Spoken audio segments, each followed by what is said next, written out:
Ito unbox tayo ng isang power supply na adjustable na pwede kang mag-charge dito ng battery habang ikaw ay nagmamanual top balance. Napakalaking bagay ng ganitong power supply.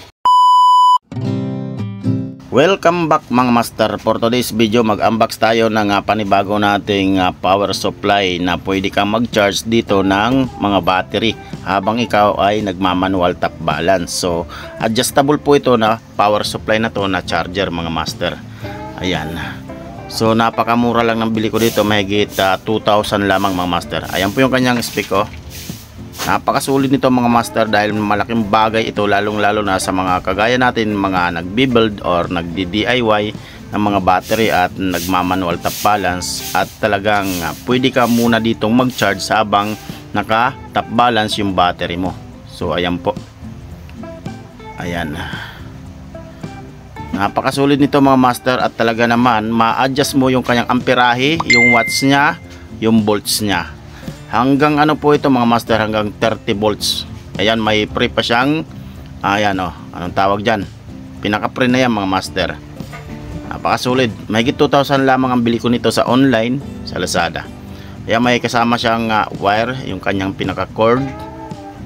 Okay, papuntang 220. At ito naman yung kanyang alligator clip. Ayan. Okay, positive at negative mga master. So wala nang kasama, ito na mismo yung kanyang power supply. Ayan, napaka-solid. Okay. Ayan mga master oh. Ayan, kailangan na kailangan natin to mga master, lalong-lalo na kung mahilig nga tayong mag-DIY ng mga battery.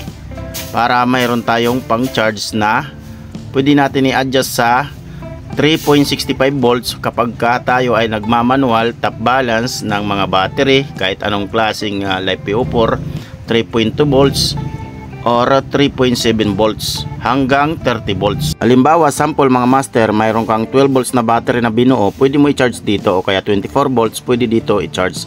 Basta hindi lang lalagpas ng 30 volts. At syempre pwede mo itong i-adjust yung kanyang amperahe hanggang 10 ampere mga master. Ayan. So napaka-solid yung power supply na to. Maluwag yung ating extension. Yun. May power na. Okay. So dito, sa pamamagitan nito mga master, pwede tayo mag-charge ng battery. Hanggang ano po ito, hanggang ayan yung kanyang rated power output. Hanggang 30 volts. Ayan, hanggang 30 volts tapos 10 ampere. Ayan. Yan, adjust nyo lang dito mga master. So yan, 3.65 volts kapag kayong inyong i-charge yung battery na naka manual top balance, naka parallel lang lahat ng mga battery. Halimbawa sample 32700, 3.65 volts ang kanyang max charging nun mga master. At syempre mga master, adjustable din yung kanyang amperahe at saka yung kanyang watts. Ayan.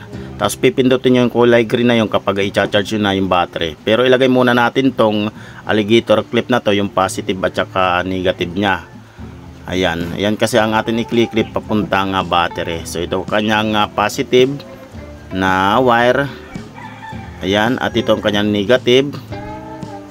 Ayan, tapos kuha tayo ng sample na battery na i-charge natin. Ito po ay 32700, 3.2 volts. So kung 3.2 volts ang inyong i-charge, dapat 3.2 volts lang din. Ang max charging kasi nito ay hanggang 3.65 volts. Ayan. Kung halimbawa naman 12 volts na battery ang iyong i-charge, 12 volts din, i-adjust mo rin doon na 12 volts. Or 24 volts, 24 volts din. So yan, nag-charge na yan mga master. Pindutin muna natin yung kulay. Ayan, yung white na yan. Mag-green yan pag pinindot natin mga master para mag-charge siya. Ayan. Pindutin natin para siya mag-charge. Ayan, pindutin mo lang yan. Okay, yun.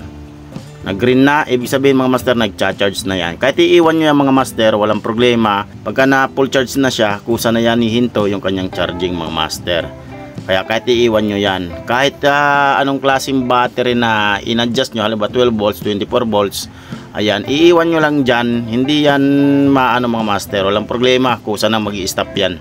So ito yung pre niya na na cutter. So dalawa pa. So napakasulit. Yun lang mga master, maraming salamat sa inyong sulit na panonood dyan. Kung nagustuhan nyo man yung mga ganitong klaseng video, paki-like and share. At syempre kung napadaan ka lang sa channel to, huwag kalimutan mag-follow para updated kayo sa mga ganitong upload na video. So yan mga master, nagcha-charge na siya. So maraming salamat sa inyong sulit na panonood dyan. So hanggang sa susunod na mga upload, maraming salamat mga ka-DIY.